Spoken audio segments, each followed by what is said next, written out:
সোবানাকা ইন্নিকুম তেমিনা। একটা বাইকের ফুল ট্যাঙ্কি তেল করে রাস্তায় বের হয়ে সোজা টান দিয়ে দুই একটা পাশের মেয়ে দেখলেই এই কাইট করে ওই কাইট করে বাউলি টাউলি মেরে রাস্তায় চলে গেলেন। 10 মিনিটের রাস্তা আপনি 2 মিনিটে চলে গেলেন। যদি মনে করেন যে আমি একজন রাইডার হয়ে গেছি, তাহলে আপনার ধারণা ভুল। আপনি কতটুক ড্রাইভার বা কত বড় দক্ষ ড্রাইভার হয়েছেন, যখন আপনি পাহাড়ে যাবেন এই সমস্ত রাস্তা অতিক্রম করবেন, তখনই বোঝা যাবে আপনি কতটুক ড্রাইভার। এই যে দেখতেছেন না রাস্তা, এই হঠাৎ করে নিচের দিকে ডাউন হিল, এই আবার উপরে, আবার এমন মোচড় দিয়ে উপরে উঠতে হইতেছে যেটা হচ্ছে কি বলবো, বুক ধরপর করতেছে। এইগুলা রাস্তা যেরকম ভয়ঙ্কর সুন্দর, সেরকম হচ্ছে কি বলে মজা আছে। সামনেই তো এরকম একটা হচ্ছে আফিল লাইলান্তা সোবানাকা ইন্নিকুম তেমিনাত জলিমি লাইলান্তা সোবানাকা ইন্নিকুম তেমিনাত জলিমি।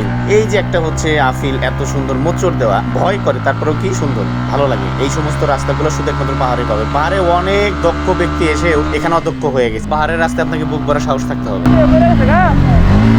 বলতে না বলতেই সেরকম একটা ঘটনা ঘটে গেছে। আমরা যে ব্যক্তির সাহসে ট্যুরে আসছি বা যার দিক নির্দেশনে আমরা ট্যুরে আসছি টাঙ্গাইল থেকে বান্দরবান পর্যন্ত, এখন পর্যন্ত সেই ব্যক্তি তিনি উপরে উঠতে গিয়েই পড়ে গেছেন। এবং কি আমাদের হচ্ছে গাইডের পরে, আমাদের যে গাইড আছে গাইডের পরেই হচ্ছে তিনি আমাদের দিক নির্দেশনা দিচ্ছেন, অথচ তিনিই হচ্ছেন পড়ে গেছেন। আসলে গার্লস স্কুলের সামনে সুন্দর রমণী দেখে সোজা টান মারার মতো একটা রাস্তা, এটা একটা পাহাড়। আসো ভাইয়া, তুমি কত বড় ড্রাইভার দেখা যাবে যদি পাহাড়ে তুমি সঠিকভাবে চালাইতে পারো।